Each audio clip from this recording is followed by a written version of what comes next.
Të dashur qytetarë, në mbledhjen e Këshillit të Ministrave, miratuam aktin normativ të fundit të vitit për disa ndryshime në buxhetin e vitit 2025.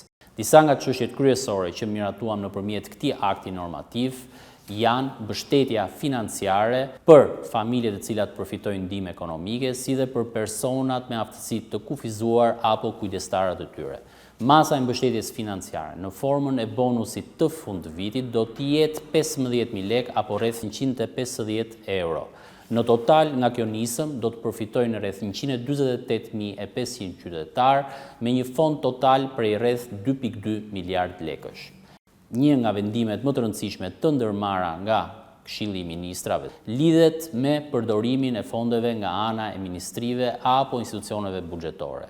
Është vendosur që për të gjitha ato fonde të cilat nuk do të shpenzohen nga ministritë apo nga institucionet buxhetore, do të kalojnë në fondin e veçantë të pensioneve pranë Bankës së Shqipërisë. Nga një vlerësim paraprak që ka bërë Ministria e Financave, vlerësohet se shuma e cila minimalisht do të kalojë në këto llogari do të jetë në masën 150 milion euro. Kjo shumë do të përdoret për reformën e pensioneve të cilën kjo qeveri tashmë e ka nisur. Nëpërmjet këtij akti normativ, ne do të mbështesim edhe sektorin e bujqësisë, ku fermerët do të përfitojnë një shumë prej rreth 2 miliard lekë shtesë nëpërmjet skemave mbështetëse.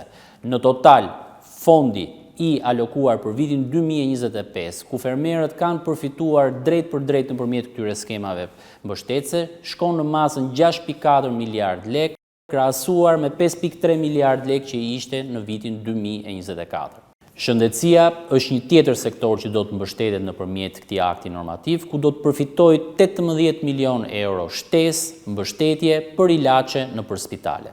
Edhe pushteti vendor do të përfitojë nëpërmjet këtij akti normativ, duke u mbështetur me rreth 1.2 miliard lekë shtesë, fonde të cilat do të përdoren për të shlyer detyrimet më të vjetra të prapambetura. Në total, vlera që po ja alokojmë pushtetit vendor është e barazvlefshme me rreth 40% të totalit të detyrimeve të prapambetura që kanë këto bashki.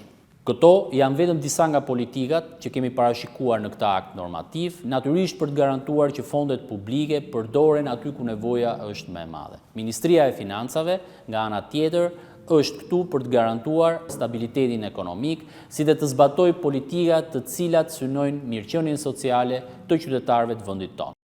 Ju faleminderit.